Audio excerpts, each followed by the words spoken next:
Hello, this is Dias and a new author story from my channel Russian Revenge Story. Tatyana looked at the old house. Yes, it was far from a mansion, but she was incredibly happy about it. After she left the orphanage, she was sent from office to office for almost 3 years and could not be given a place to live. It was good that orphans do not abandon their own. So she lived, first with one, then with another. When they told her that there was only a house in the village, Tatyana was indignant at first, and the official, smiling maliciously, told her that if she was not satisfied, she would have to wait another year or two. Tanya agreed. No matter, people live in the village, and maybe it would even be easier there. The girl resolutely opened the door, went in and sneezed. Yes, there were thick flakes of dust everywhere, but there was one decent plus. At least there was some furniture in the house. Rolling up her sleeves, she began cleaning. Less than half an hour had passed when there was a knock on the door. Tanya shouted in fear. Yes. Actually, she of course wasn't expecting anyone. A woman of about 45 stood on the threshold and smiled affably. Hello, to see you. And I wonder who's running this abandoned house. Tanya smiled back. Well, they gave it to me as an orphan. The woman frowned. How so? It's almost uninhabitable. Oh, what in the world is going on? My name is Rita, Margarita Sergeyevna, or just Aunt Rita. The woman stepped forward and looked around. How are you going to live here? It's a complete nightmare. Tanya shrugged. Well, I don't have much choice, so I'll gradually wash it, clean it, fix it. Here, I'll fix it. Look, you continue here for now, and I'll activate my family now. Together we'll get it done faster. Tanya wanted to stop Rita. She said that she would do it herself, that she had nothing to pay her with anyway. Rita stopped at the mention of money. Let's agree right away that I wasn't offended only the first time, and that was because you've never seen life. In our village, it's like one big family, so don't even start talking about money. People here are open. If they want to help, they offer help. If they want to sell, they say so, got it? Tanya nodded. Yes. Well done, but you never told me your name, Tatyana. A good name. Well, we'll be there soon. Rita disappeared behind the door as quickly as she had appeared. Tanya even blinked a few times to understand that this was actually happening, and then she smiled. Somehow her soul felt lighter. Very soon the door swung open again, this time without knocking. Meet my husband, Mikhail. Now he'll look around to see where you need to nail something. And this is my daughter, Anna, and this is Tatyana. Rita, she'll be our neighbor now. Tanya really liked the neighbors. Rita was beyond words. Her husband, silent and big, obeyed his wife without question. And in general, they were all like a family from a good story, a real, loving family. In the evening, Anya set the table while Rita and Tanya washed the windows. Rita, having looked around the house, said, Well, of course, there's still a lot of work to do here, but it's already possible to live. Tanya nodded happily. It was simply impossible to compare what she saw when she arrived and what she saw now. Anya ran home, brought some very beautiful napkins, towels, and now Tanya's home could even be called cozy. They were having dinner. Rita was telling about the villagers, about how many berries and mushrooms there were in their area. Mikhail only chuckled approvingly. Don't worry, Tanyusha. We'll find you a job and a groom too. Tanya laughed. Oh, you'll say that. But why do I need a groom? I'd rather be alone. What do you mean, why? That's the way it's supposed to be. People start families, have children, live together, and help each other. Tanya waved it off. Oh, that's one case in 1,000, but most people run away and abandon their children. Rita sighed. I don't know what happened in your family, but don't think that it's normal.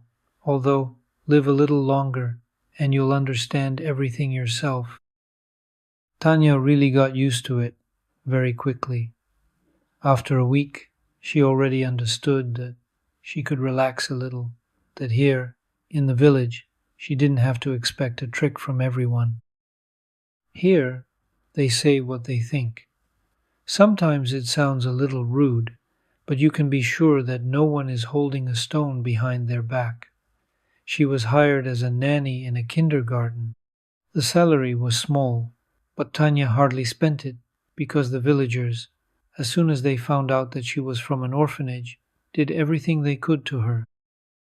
At first, Tanya tried to refuse, but people were sincerely offended. They were sincere, and even after time passed, they still constantly tried to feed her, treat her. Literally yesterday she was walking home from work. Grandfather Nikitich called out to her. Tanyusha, from work? Yes, Nikifor Nikitich. You drop in on us with the old woman for a minute. Yes, drop in. Tanya sighed and headed for the gate. Granny was already waiting for her there. Here, Tanyusha, cucumbers and tomatoes are growing surprisingly well this year. Take them, and if you don't eat them, then can them up for the winter. You know how well cucumbers sell in the winter. Granny intercepted the girl's horrified gaze directed at the 2 buckets filled with vegetables. Don't worry, Tanyusha. Grandpa will help you now. In the 2 months that Tanya lived in the village, she learned a lot. To begin with, she, Rita and Anna, planted her entire vegetable garden, which Mikhail had previously loosened with a tractor. Then she learned to water, weed, and even tried some things from her garden bed.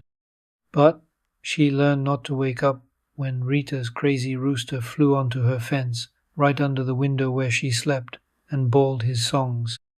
The next day Tanya had a day off, and she decided to devote the whole evening to processing vegetables. Granny is right. Everything will come in handy in the winter. In the evening, Anya dropped by. Look, Mom sent you some mushrooms. Oh, are the mushrooms growing already? Anya chuckled. Of course they grow. The forest starts right behind your garden. If you go, don't go far. It's endless. Early in the morning, Tanya took the basket she found in the attic and headed for the forest. She was in a great mood. She had never picked mushrooms before, although she knew how to do it. The beauty around was indescribable. There was fog in the lowlands, and the sun was already rising behind the forest. Tanya almost squealed with delight and once again mentally thanked those same officials who decided to save money on her fate. And despite the fact that Tanya hadn't gotten enough sleep at all, and cars had been driving back and forth in their village all night, she never regretted getting up so early. She found the first mushroom right at the edge of the forest, and then she understood what a mushroom picker's passion was. 2 hours later she had a full basket of small, firm white mushrooms. Tanya looked around regretfully. There was so much around. There, behind the bushes, was a small swamp, and last year's cranberries were on it. Tanya thought about it, put the basket under a large noticeable oak tree, covered it with burdocks, then took off her headscarf, made something like a knot, and went to get cranberries. She didn't know how much time had passed, but the rumbling in her stomach reminded her that it was time to go home. That's it, I'm coming. The sun was setting. Did it mean that she had spent the whole day here in the forest? Tanya straightened up and froze. On the other side of the swamp lay an airplane, already completely rotted, probably from the time of the Great Patriotic War. But the airplane. The girl looked around. It was clear that the villagers knew about it, She hadn't gone that far, which meant it was completely safe. Tanya walked around the plane, ran her hand along the wing. Wow! I wonder why no one took it from here. She stood on a rock, trying to look inside, and suddenly someone sneezed. Tanya fell from surprise and fear. Oh, who's there? There was silence in response. She probably would have run away, but it was a child's sneeze, or maybe even an animal sneezed. The girl resolutely got to her feet, shook herself off, and climbed onto the rock again. When she finally looked inside, she gasped. Childish eyes were looking at her, tear-stained and red. Who are you? And what are you doing there? Come on, I'll help you get out. A little girl, no more than 5 or 6 years old, trustingly extended her hand to her. Tanya pulled it out and examined it. A few abrasions, no other damage. How did you end up here? The girl sniffled, tried to say something, but she couldn't. Tanya took a bottle of water out of her pocket. The little girl drank greedily, then handed Tanya the rest of the water and said, I was mad at Dad, and then I got lost. I wanted to look at the plane and fell inside, but I couldn't get out. I was so scared when it got dark. Tanya gasped. What? Did you sit here all night? Yes, and only then did I fall asleep. Tanya imagined how scared the child was, what the girl felt, and her heart even sank. Let's go quickly. I live nearby, I'll feed you, and then we'll look for Dad. Okay, but tell him not to be mad at me. I didn't get lost on purpose. I'll definitely tell him. Tanya thought that she would tell him everything, so that he would think who he was, a father or just a name. Tanya picked up the basket and quickly headed towards the village. She held the girl's hand tightly. The little girl was probably recovering from stress and therefore did not shut up for a minute. Tanya found out that she did not have a mother, that they lived in the city, that her father was very good, but worked a lot, and Siusha, that was the girl's name, was very offended by this. This time she asked her father to take her to the lake, to look at the swans, and then to the forest to listen to the cuckoo. But her father said that he was very busy and that they had to wait, and Ksiusha categorically did not want to wait. And here is the result. While Ksiusha was telling all this, they had already reached the house, and Ksiusha suddenly got tired. She did not even have time to eat a few spoons of soup as she fell asleep. Tanya moved her to the sofa, covered her up, and wondered what to do next. The conclusion was obvious.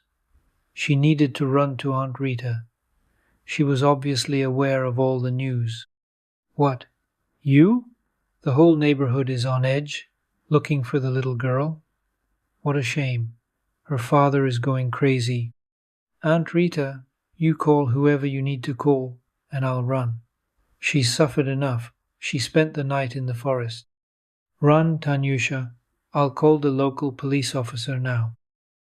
Tanya hadn't been home for half an hour when a car stopped under her windows, and then another one. She went to the door to warn them not to make any noise, but she didn't have time. A young man rushed into the house like a whirlwind and, barely looking at Tanya, shouted, Ksiusha, my daughter. The girl opened her eyes and immediately fell into her father's arms. She burst into tears. Dad, forgive me. I was so scared. I'll never do that again. The man stroked her hair. And you forgive me. We'll definitely go watch the swans and listen to the cuckoo. Ksiusha moved away from him. And are we going to take Tanya with us? The man looked at Tatyana, and she became embarrassed. Of course, we'll take her if Tanya wants. Igor turned out to be some kind of super internet genius who could work anywhere, and he was paid very well for it. It seemed like he was inventing some games. Tanya was on new terms with the computer, so she didn't understand at all what he was telling her when they went to the lake a week later. Ksusha ran ahead. Finally, the girls stopped. Dad, you're like a little boy. Do you really talk about this with girls? Igor became embarrassed. Forgive me, Tanya. I don't talk to women that often. I just forgot what to talk about. At that moment, all the stiffness fell off Tanya. They spent the rest of the time arguing heatedly about why a swan has such a long neck, what time the sun sets, and whether aliens have love. And then Igor and Ksusha walked her home. That's where Igor left his car. They were renting a house for the summer in a neighboring village. They couldn't say goodbye for a long time.